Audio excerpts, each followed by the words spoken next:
Bakal calon wakil presiden Mahfud MD pada Minggu sore menghadiri konsolidasi puluhan simpul relawan pendukung Ganjar Mahfud di Bantul.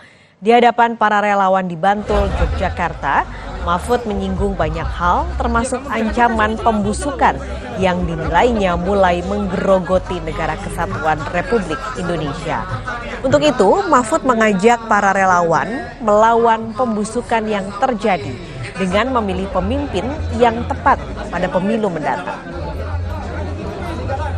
Selamatkan Negara Kesatuan Republik Indonesia ini dari ancaman-ancaman pembusukan yang sekarang sudah mulai menggerogoti terhadap tubuh Negara Kesatuan Republik Indonesia.